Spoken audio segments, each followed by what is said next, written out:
Our presenter today is Katie Bell. Katie is a local foods and small farms educator for Franklin, Jackson, Williamson, Randolph, and Perry County in Southern Illinois. I will go ahead and let Katie make any introductions she would like to. All right, go ahead. Okay, hi everyone, and good evening. As Maggie said, my name is Katie, and I'm a local food small farms educator. I'm pretty new. I just started in February, and I hope to be with you all for a very long time. So tonight, as I said, we're going to start talking about site selection and preparation for our beginning gardener webinar. So I'm just going to jump right into it, if that's okay.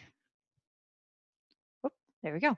Okay, so whenever we think about choosing a site, we need to think about, we consider, what do plants need to grow? So we know they need light, water, nutrients, air, and something to grow in, some kind of growing medium, whether that's soil or any other kind of medium that we might choose. And I will talk about that just a little bit as we go on.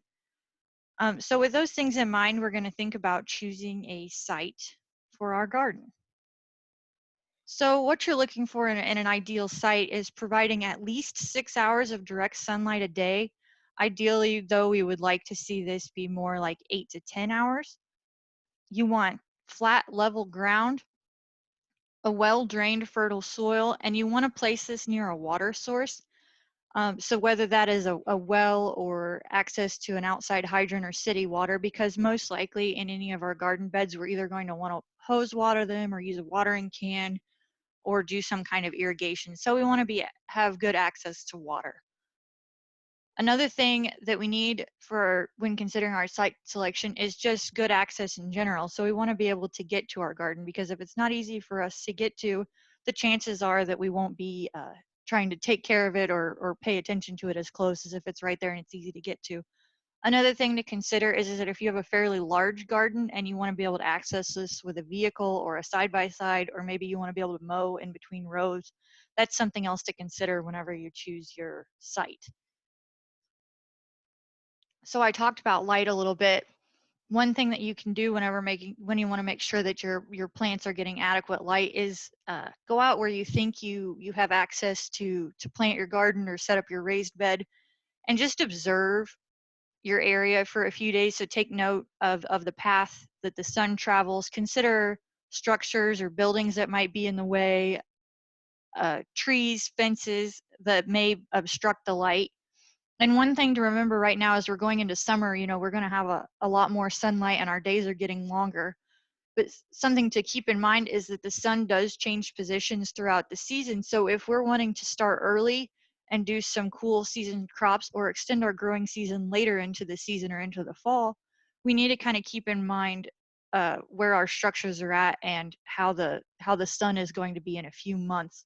There are some apps out there that you can get that will kind of help you predict sun position, and this is really important if you're building some kind of more permanent structure. If this is a raised bed, or if you're doing some sort of season extension using some sort of high tunnel or greenhouse, that's something to really consider, because you could kind of move your garden around from year to year if you realize that you've gotten it too close to the shade trees or your house. And some of this is we have to work with what we've got too. So as I said before, 8 to 10 hours of light is really best for most of the vegetable crops that we're going to be growing. Some of our cooler season crops, they don't need quite as much light or as high intensity light as some of our more warm season summer crops like tomatoes and peppers. So if you can find a west or south facing area, that would be best. You want to try to avoid going on the north side of structures, because you're going to lose your sunlight and you're going to have a greater chance of falling into shadow. So this is a picture just of my front yard. I took these, I think, yesterday, and one of these is taken at around 8:40 in the morning, and the other one is taken at about 4 o'clock in the evening. And you can see, I want to kind of note this shadow area here. It's the sun is coming up. This would be on the west side of this building, and so for a while this is going to be in shade and what looks like a nice clear sunny patch right now. then gets shaded in the afternoon, and this opens up. What you can't really tell from this picture is that there's a big pine tree line that runs all the way along here, and so that is something to consider as well. So for drainage, you want to make sure that your site is as level as possible to avoid erosion issues, but you also want to avoid choosing sites that are at the bottom of a hill where you might get a lot of water running into them, or that are bowl shaped, so they're higher around the edges and then have kind of a depression in the middle. You can, if you're working on a very steeply sloped area, you can do some terracing to slow rapid runoff and kind of help hold your soil in place. But if you have better options, I would recommend trying to go in the most level spot that you have. And that's something else that while you're out scouting the sun, if you get a good heavy rain, or as we have had the last couple of weeks, you're going to kind of know where your low spots are and where your water holds naturally within your property or wherever you're going to be placing your garden. A slight slope, 2 to 3%, can be helpful with drainage. So that is something else to consider. And if at all possible, if you're really lucky, you can get a south-facing slope, and that's okay. But you don't want to get much more of that 3% slope, because we can run into some erosion issues. And another thing to consider with water, if you are in kind of a bottoms area, or if you live near a river or a creek that tends to get out, you may want to be aware of that and take that into consideration as well whenever you're thinking about choosing a site to put your garden. So this is just kind of a good graphic for what water does on a sloping hillside, especially after we have tilled it up, because that's something you don't always consider, is when there's grass there or something holding it in place, you may not see a lot of erosion, but then whenever we till that soil up and we make it nice and loose, and then we get a heavy rainfall, it's going to wash not only our topsoil away, but then any seeds we have put into the ground, it's going to wash it and move it around. And then this is just kind of a visual example of terracing. As you can see here, it stair steps down, so whenever the water hits it and rains and flows down, then it slows it down as it moves through, and we don't get this waterfall or rushing effect that's really going to move our soil around.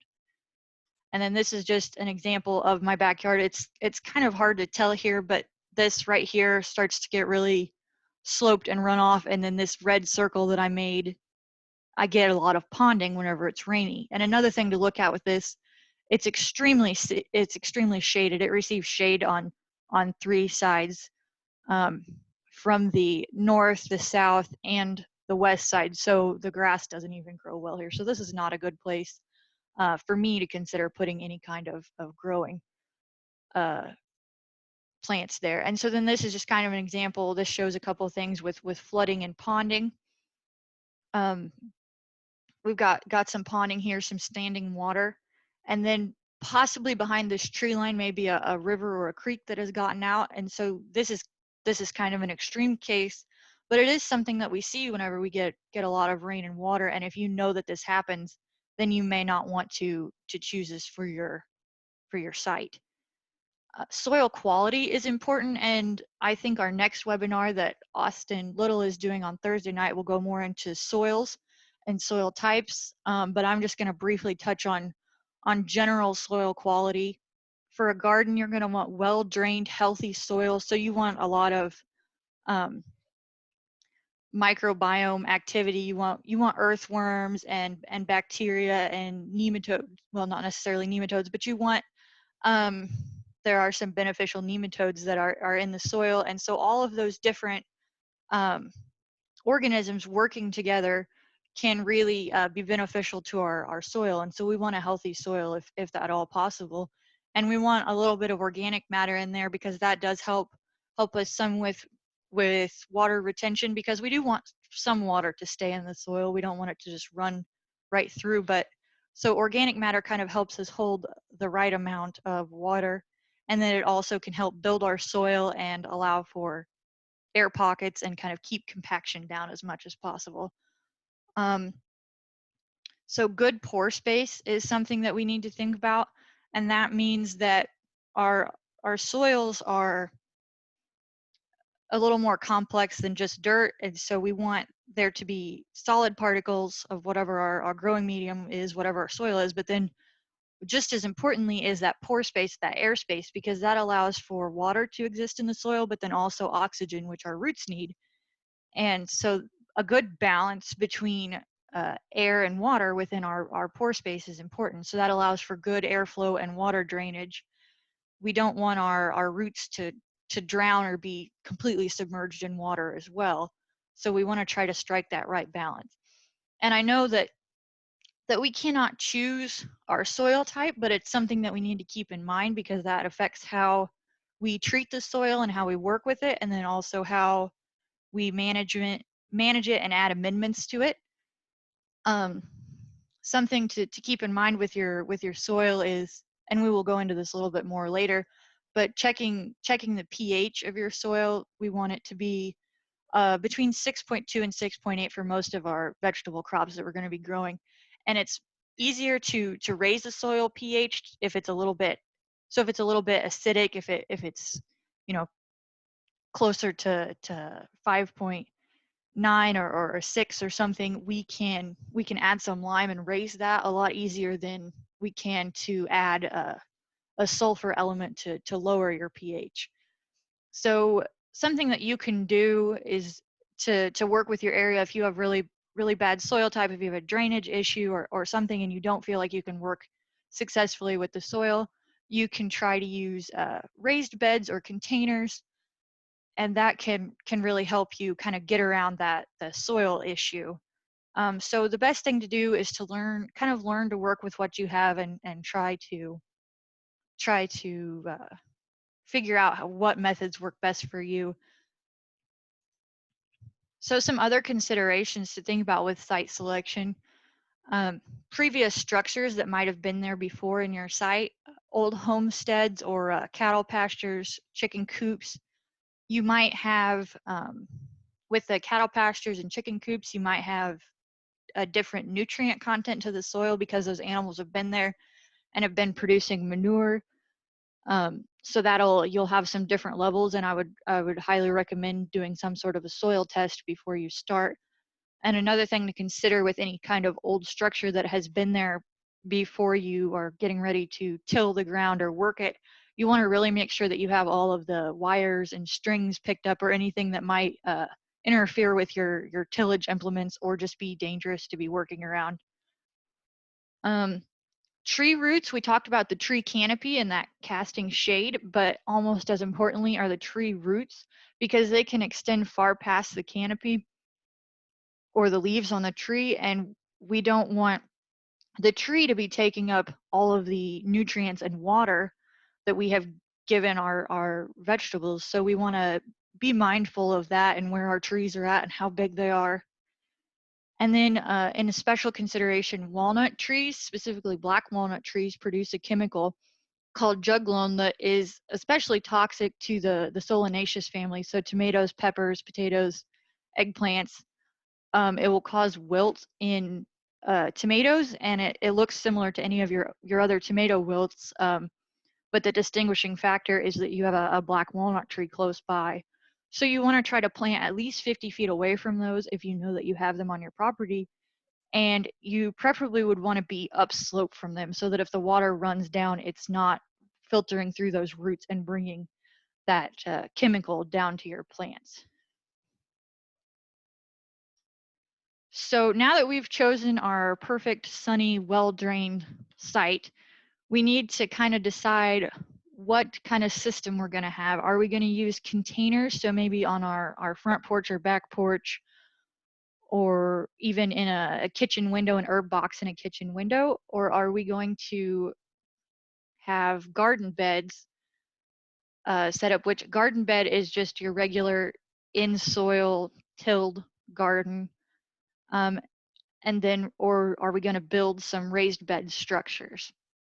So I'm going to be talking about those just a little bit and kind of the pros and cons on them. So whenever we are choosing a container, that provides, we want to choose a container that provides adequate room for your plant. So if you have something that's going to have a deeper root system, you want to account for that for the container, because we are, all of the space and room and nutrients that that plant is going to get is restricted to whatever size container that we put it in. And so we need to take that into account. If you're growing something that's fairly small, if you're doing an herb box, you don't need a lot of space. It doesn't need to be very deep. But if you're growing tomatoes in buckets or tubs, you're going to want to allow for them to get a deep enough rooting zone. Most vegetable crops need at least 6 inches of soil to be in, and they would like to extend their roots further than that if they can. So you want to make sure that you're providing them adequate depth to send their roots down. And with that also, you're going to want to consider the water needs that your plant may have, because containers that are, they're going to need hand watered, because again, they're not going to be able to send their roots out and draw from a large water table or large spread out water source. All the water that they're going to get is in that pot. And so depending on where you have put the pot, how much sun it's going to be getting, how fast it will dry out, you need to think about your water, and whether or not you're going to just be watering it with a hose, or if you're going to be carrying a water can. You want to think about that, because that can get heavy, especially if you have a lot of pots or containers. Another thing to think about is choosing a container that's going to provide enough room for the roots of your plant, because if you have a plant that's going to get fairly tall, like a tomato, for example, and it's going to put on a lot of fruit and be top heavy, it might pull the roots out of the bucket or the container if it's not deep enough. So you want to use a good quality potting soil or growing medium. You can mix in some compost. You just want a nice airy soil, but also that's going to hold good water, so that way you don't have to be watering your plants every 10 minutes on a hot day. And that is something to consider with containers, is that if it's, as it gets hotter, or if it's a particularly windy day, you might have to water more often than you will right now, where it's a little bit cooler. They're not using as much water. Warm nights will also generally uh, increase the uptake of water that plants need. Um, so what you can do with large containers, if you have very large containers and you want to add some filler to them and you don't want to fill them completely full of soil, if it's appropriate for the depth of the roots of your plant, is you can add in rocks, or you can fill some sand. Some people I know use plastic bottles, and that is kind of at your own discretion, but you would definitely only want to use food grade plastic bottles, drinking bottles, or soda bottles that have been rinsed out and cleaned really well at the bottom, and then you would add your soil over the top.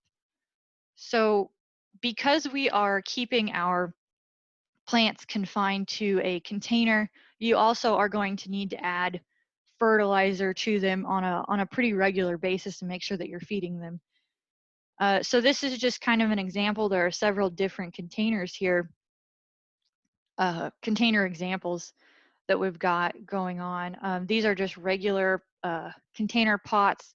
This had a status in it, and we usually watered it once a day, because this is on the west side of the house, and it stayed fairly shaded and protected. It got good overhead sunlight, but not getting sunlight beaten down on it either.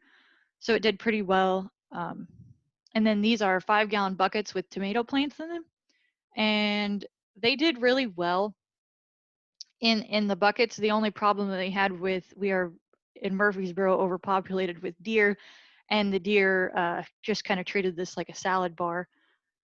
One thing to keep in mind, if you're using a 5-gallon bucket or a mineral tub planter, you're going to want to make sure that you have holes in the bottom to allow the water to drain, because we are having to supplement water to these, but if we do get a heavy rain and we don't have drainage holes in our buckets, then they're just going to fill up and be sitting in water. And then over here, this is a plant box. with herbs in it, and it's fairly shallow. It's probably not more than 8 inches deep, but these herbs, they don't root extremely deep, and so they don't need a lot of soil. So this is a really good option for someone who just wants something on their front porch, or maybe a window box in their kitchen. This hanging basket had a strawberry in it, a strawberry plant in it. The strawberry plant was not very happy. It had a pretty high nutrient requirement, and I got a little bit lazy on fertilizing it, I have to say. So it didn't do as well in this basket, but you can grow strawberries pretty successfully in containers, but you have to be making sure you're feeding them at least weekly with some sort of liquid fertilizer application, or you could do a slow release fertilizer application. And I'm not going to get into nutrients for plants in this discussion, but we will definitely hit that on another date. These are just a few more examples of containers. This is just a little fun herb garden that I had set up. And then this is a potato box or a spud box that I personally have not used one, but I would like to. And so what you do is this is a really great way to kind of maximize planting space. So you put your potato in and you keep mounding it just like you normally would, but then you can remove the bottom board and harvest potatoes from lower down, and then keep moving up the plant, so that way you kind of get more harvest off of it than you would just digging potatoes one time. So if you're going to be laying out your just a garden out in the field, or if you're going to be building a larger raised bed, you might need some supplies so that way you can get started. So you're going to want to measure and mark out your plots. This is not a complete list by any means, but this is just kind of a good few things that you're definitely going to need. You're going to need something to measure with, a tape, a measuring tape, a long measuring tape, depending on how big your beds are going to be, or string that you have pre-measured to say 10 feet, and then you have it so that way you know every 10 feet. Or even a garden hose can help you measure a fairly straight line, and then just some sort of marker or some flags to be able to mark out the length and the width of your bed. You're going to want to get a soil test. Ideally, we would be doing soil tests in the fall, so that way we can get all of our amendments, our nutrients on in the fall, and then have it ready to go for springtime. If we're just starting out, we can still get a soil test if we want to, or we can plan on doing it in the next fall. A home soil test is definitely an option, but they are not very descriptive on your nutrient requirements, and they are pretty good at telling you the pH of your soil. You can order those online or get them at a farm store as far as a home soil test. And a professional soils lab is gonna give you the best results and kind of pinpoint what your nutrient requirements are more specifically. Again, as I had mentioned earlier, your ideal pH for most of our vegetable crops here is 6.2 to 6.8. And then you're probably going to need something to work the ground with. So either a tiller or some sort of tillage implement, depending on how big your plot is. This may just be a small garden tiller that you just walk behind and push, or this may be a large tool that is attached to a tractor. It just kind of depends on how big you're going to be making your garden area. So you might also want shovels, rakes, spades, and wheelbarrows to kind of, if you have bigger weed systems that you need to get rid of and dig them out, you might want the wheelbarrow, or if you need to kind of relocate soil and move it around. You can do some minimal tillage with a shovel if you just want to kind of turn the soil or rake it. Depending on what your soil type is, you can definitely do that as well. So if we're just starting with our garden bed, which again, this is just our regular in the ground soil garden that we're going to be putting out, you're going to want to measure your perimeter, and you might want to start just a little bit small and try it out and see how you like it, because I know if you're like me, your eyes can get a little bigger than your stomach, so to speak, and you have all these great things that you want to put out there, But if you make your garden too big and you just go all out, you may not be able to keep up with it, or you may not be able to eat all of the produce that you make, and you may get tired of eating. In my case, it was spaghetti squash. We planted way too many spaghetti squash one year, and there are not enough ways to prepare a spaghetti squash to eat as many as we had. So you might want to start out with something like a 5x10 and just kind of experiment with that and see how you like it, and then you can always add to it the next year, or even some crops you could even add and do a later season of them. So you want to decide how you're going to remove the grass or weeds that are going to be in your area, because if we're starting from scratch and we've selected a site, most likely this is going to be some area that has grass or weeds or some combination of both in it. So we need to decide how we're going to remove those. And so there are several different ways to get rid of weeds. You can apply some sort of herbicide, and you want to make sure that, of course, you're using it with its proper application, following it by the label, and obeying all of the appropriate safety precautions and protocols that go along with spraying a chemical. Or you may want to do some manual weed removal. So if you have large weeds, you could always dig those out or hoe those specifically. Another thing that you can do is you might want to just do some tillage, some pretty aggressive or heavy tillage, and just kind of work everything under.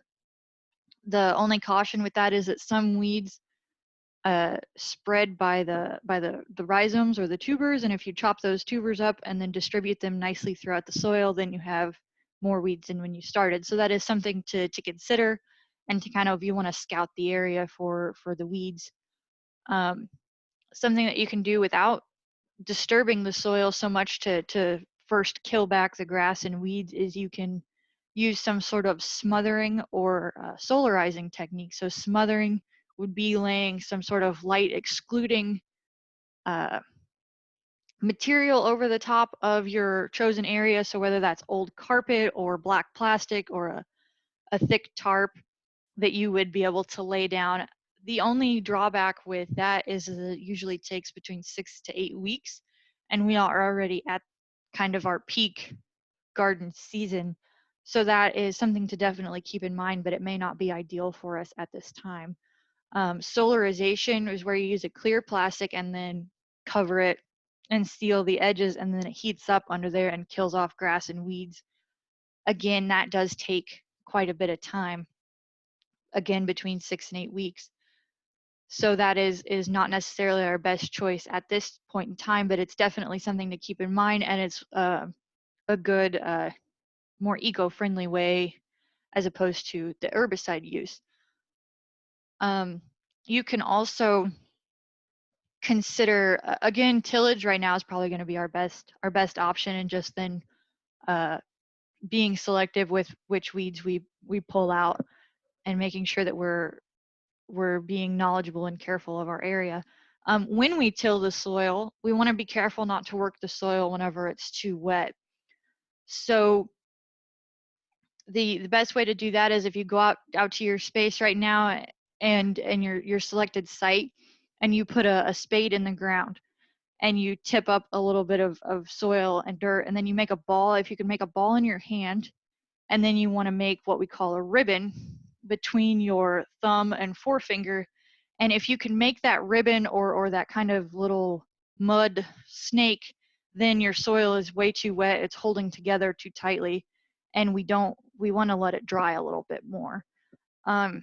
Sometimes you can turn the soil, just lightly scratch the surface, allow it to dry, and then kind of come back and working it again, because we don't want to overwork soil that's too wet, because that can create compaction issues.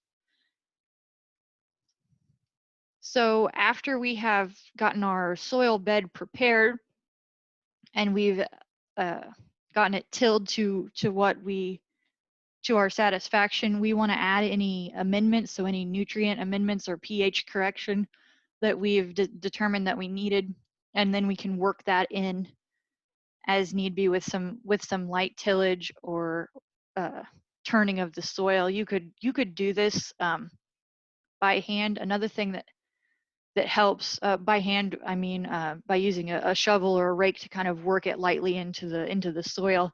Another thing that'll help is if you put out your amendments right ahead of a rain, and then that will help it soak into the soil. You want to kind of make sure that your area is nice and level, so you don't have any hills or anything that you've created by tillage or cultivation. And you kind of want to make sure that your selected tillage method or cultivation matches what you're planting. So if you're planting something that has really small, tiny seeds like lettuce out in the field, you are going to want your soil to be a bit finer than if you're planting something like green beans. So kind of general rule is the smaller the seed, the finer your seed beds needs to be. If you are worried about erosion issues or worried about it being wet mid-season, or you're like us down here in the southern part of the state, and we have extremely clay soils. They're extremely dense. They hold a lot of water. So sometimes tilling is just not ideal for us. So you might want to consider just doing some conservation tillage or tilling lightly in the planting row, and then leaving a walkway or an aisleway that is untilled. So that way it's either grass or you've put down mulch or cardboard to walk on. So that kind of limits the tillage and can help with erosion issues and also field access problems. So now that we've gotten our bed our soil bed ready to go, we want to think about the layout of our actual plants. So if possible, you want to orient your rows running north and south. This allows for you to get the most light exposure and the least amount of in-row shading. So what that means is that as the sun moves across the sky east to west, your crops are getting access to sun more consistently than they would if your plants were also set east to west, because as it moves east to west,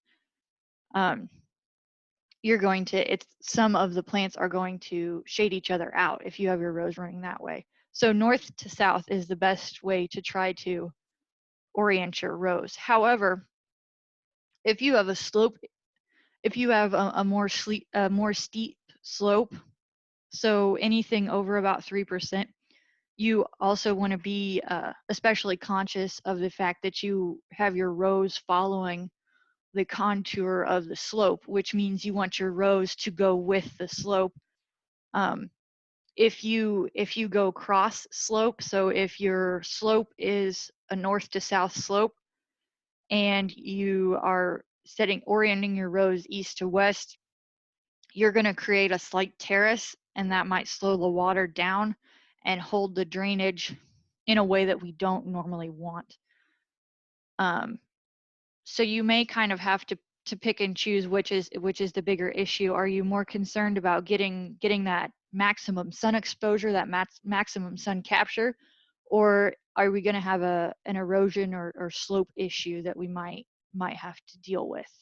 So that's something to think about as well. And again, kind of it's very unique to each person and your area that you're in. So this is a no-till tomato trial. We put these tomatoes out as transplants, and so we were able to go into a cover crop, which are these remaining stalks here, and we sprayed these with an herbicide and then transplanted with a bulb planter each individual plant, and then we controlled for weeds within the season using hand methods. So we hoed and hand weeded to control the weeds. And this is just another kind of example. This is in a high tunnel, but I want you to just kind of pay attention to the rows and the way that they go here. As you can see that this is pretty wet here. So something that would help is putting down straw or mulch to kind of soak up the area. And this is one thing with tillage. Whenever we till it up and we soften the soil and loosen it, then it could be extremely muddy to walk through here as well. So it's just definitely something to keep in mind.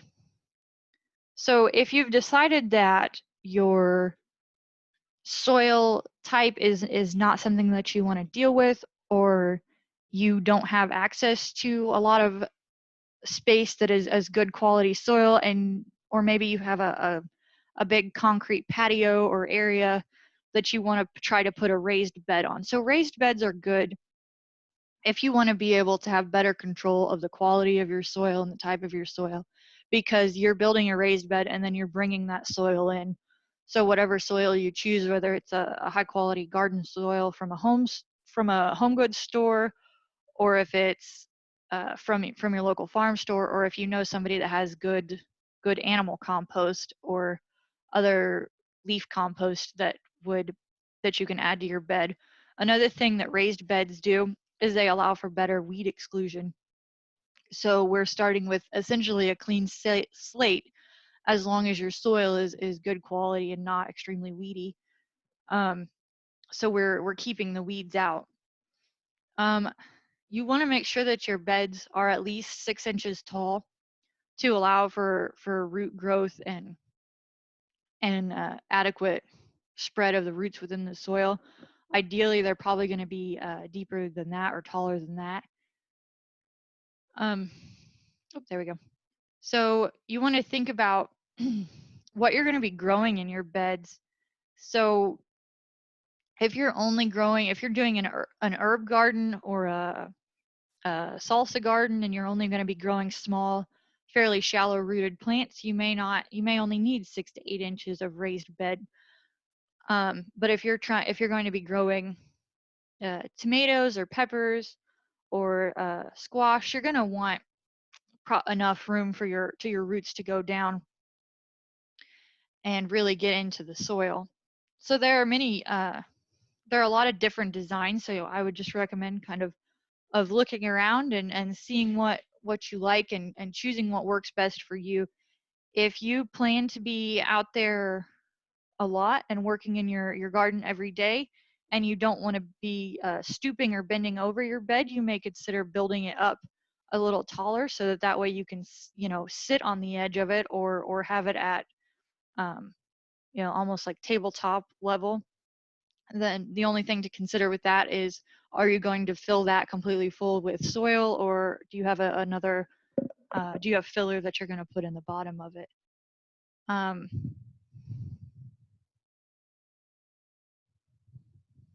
there we go. So when we're thinking about building our raised beds, we want to consider our building materials.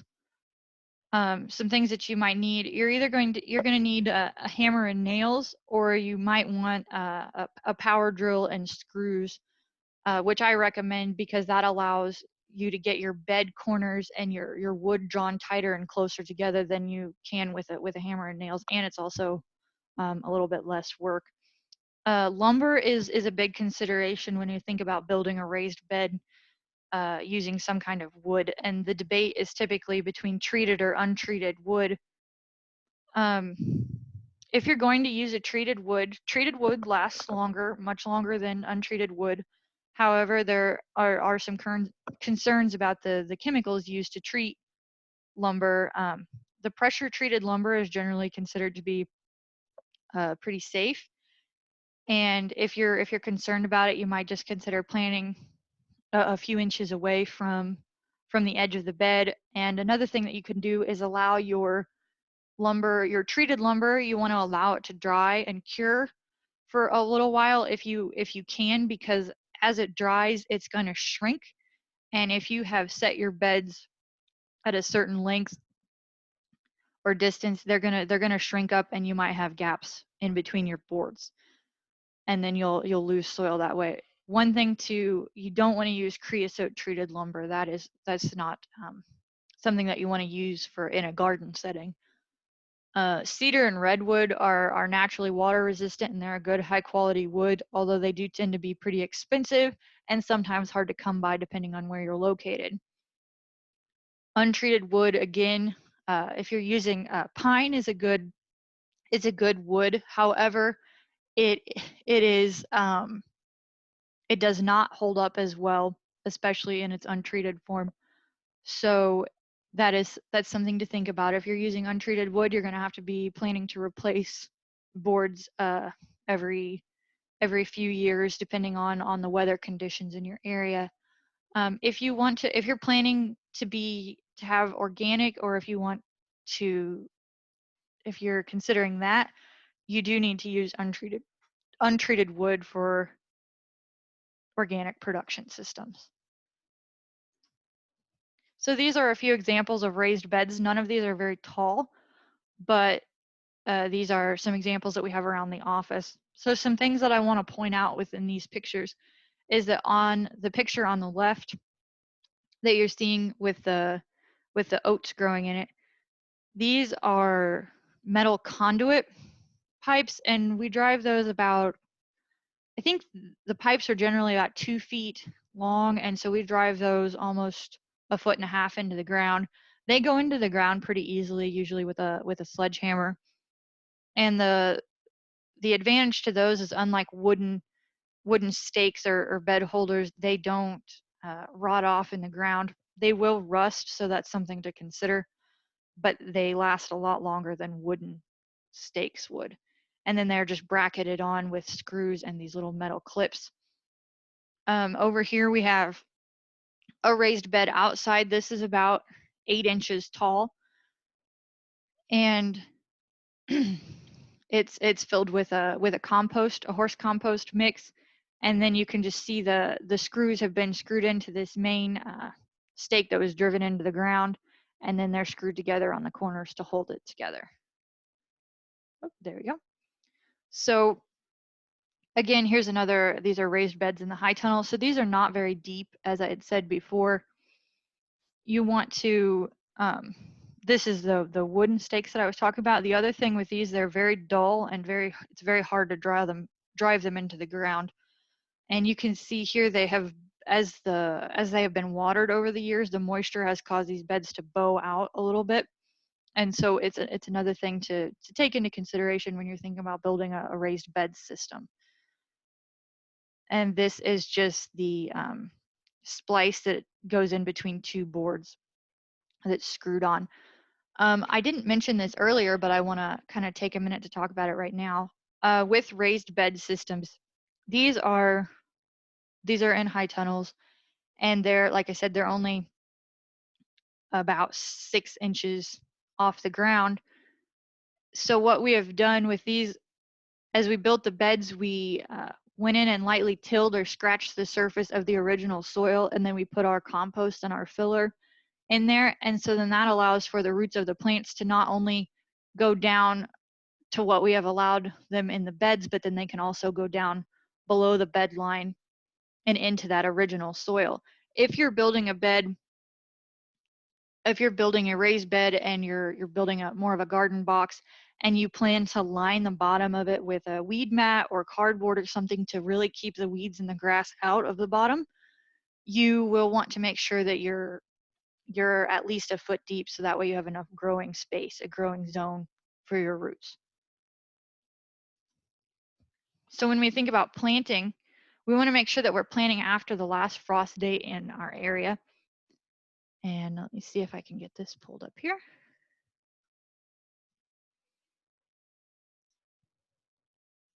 Okay, so this is from Plant Maps, and it is providing information about the last frost dates in the area. Now these zones, this kind of threw me off for a second. These zones are not the plant hardiness zones. So the numbers are completely different. So don't confuse that, because that confused me a little bit at first. And then, so if we take a look here, zone 11 is more of the southern Illinois area. So we got April 21st to the 30th for our last frost date approximately. And then down here, if you scroll down, it provides a complete list of all of the cities in Illinois, and kind of gives you a rough estimate of your last frost date. And those that can change. The weather is, of course, unpredictable, but it's a good kind of marker to go by. So for most of our crops, we are going to want to plant after that last frost date so we don't get frost damage or cold damage. But we may, some of your colder season crops, your lettuces, broccolis, cauliflowers, those, and spinach, those can kind of take the cold a little bit better. So you're just going to want to kind of follow the recommended guidelines for your vegetable, for your plant of choice. In general, you're going to want to make sure that you maintain good seed to soil contact if you put that seed in the ground.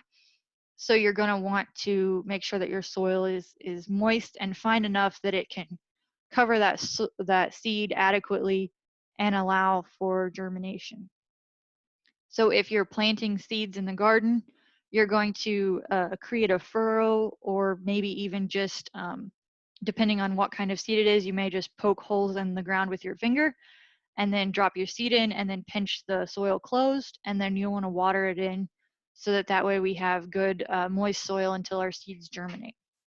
If you're using transplants, so if you're buying tomato plants or peppers or flowers from the farm store or from your garden center, you're going to want to make sure that you're properly covering that root system.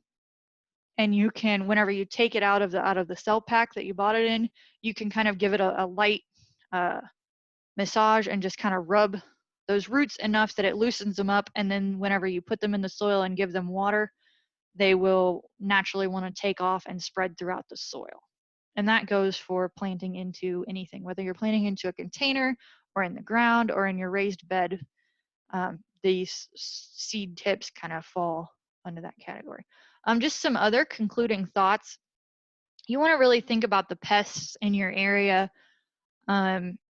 So around here, as I'd kind of mentioned earlier, and if you were in on the earlier webinar, think about the four-legged pests in our area, whether it's rabbits or deer or even raccoons, can get in and kind of mess with our vegetables.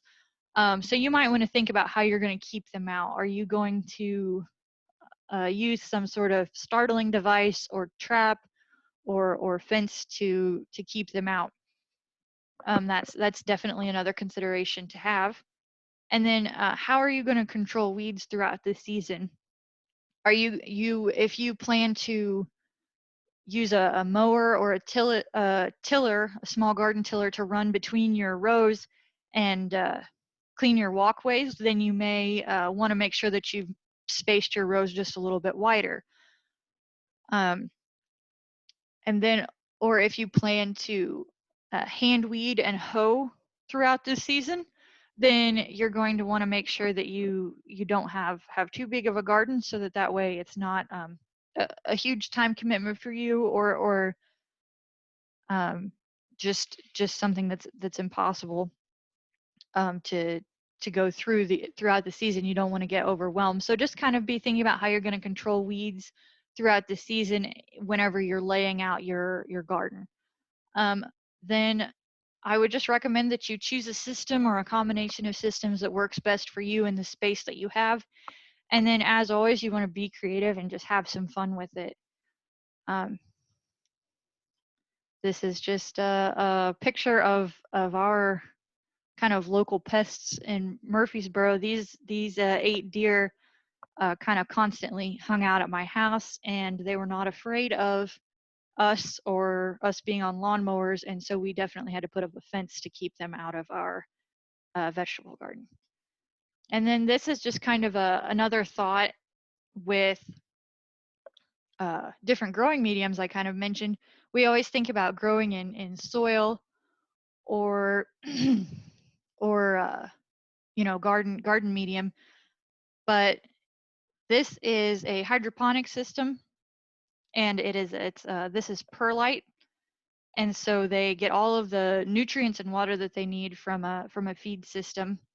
And so it's just kind of a food for thought on some other creative out of the box ideas that you could do. So if anybody has any questions, please, Maggie will give those to me, and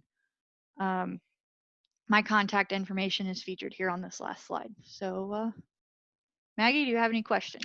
Yes, we do have some questions. All right. So earlier on, I had a question. From someone, can you reuse potting soil from year to year?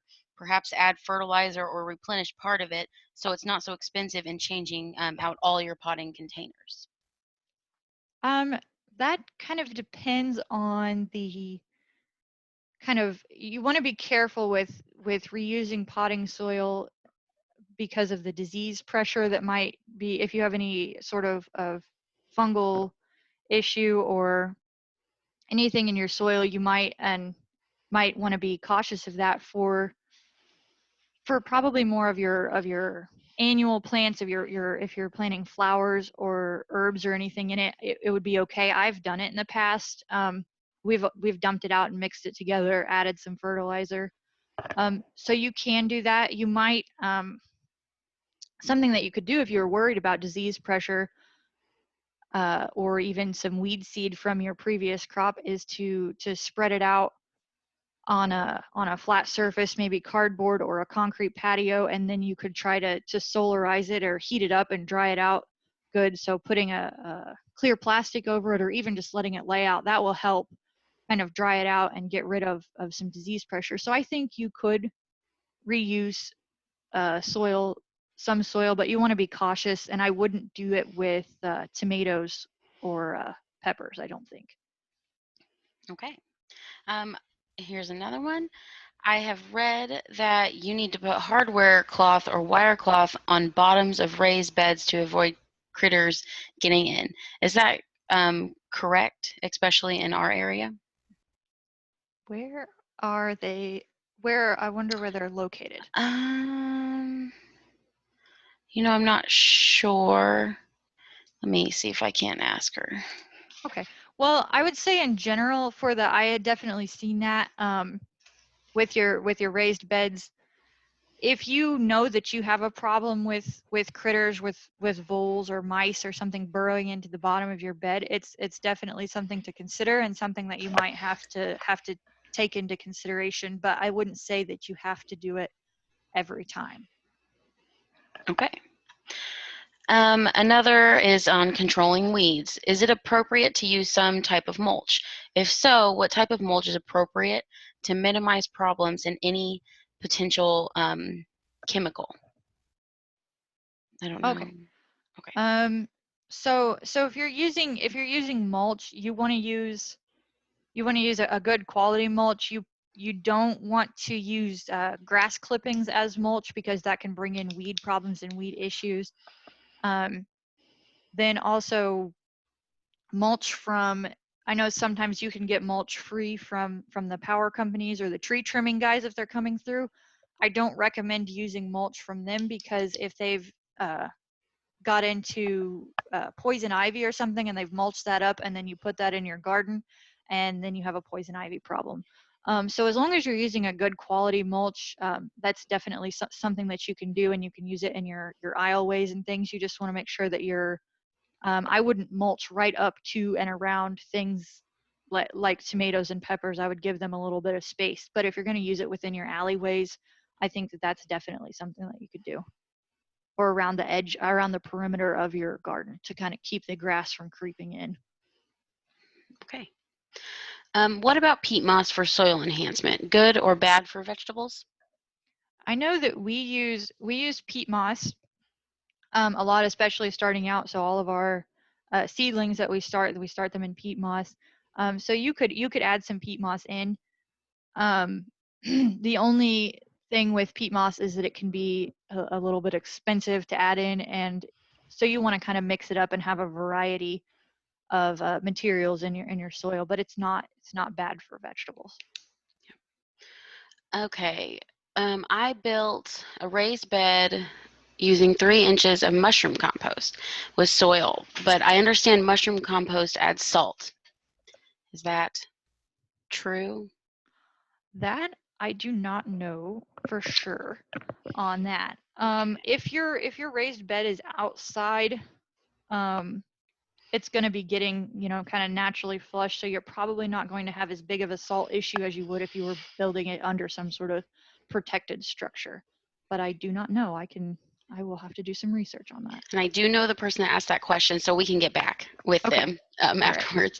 Um, Where's a good place to have your soil tested?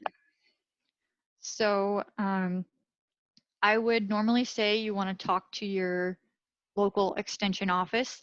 Um, right now, in the time that we're in, I'm not exactly sure, but again, we can send out some information whenever we send out our PowerPoint to everyone and our evaluation on soil test locations. Okay. And then going back to the other question where we had talked about putting down hardware, cloth, and wire, asked where the person was from, and they said the Quad Cities. Okay.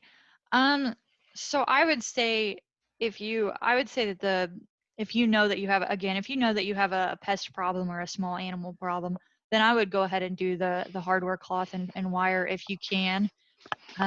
Or maybe just kind of experiment in some smaller places and see what kind of issues you have. But if you're worried about it, I think that that's an appropriate step to go ahead and take. Okay. And we did have one person that I will mention that asked if we could talk more about potato boxes, but I think I'm going to add that to our list of things maybe we should have maybe another program about after we Yeah, do some of these, so you can come back. I think that would be a good And I'll keep that. talk to continue on with. All right. I will keep that person's information. Okay. Okay. All right. That's all the questions that I had. Oh, 1 second. Okay. So, in our area, Southern Illinois Ag Solutions is a good place to send soil samples to. So Okay. that's located in Centralia. Another thing that you can do is also just kind of look up local soils labs and contact them and see what capacity they're still operating in right now. All right. Thank you so much, Katie. Thank you all, and everyone have a good evening. All right.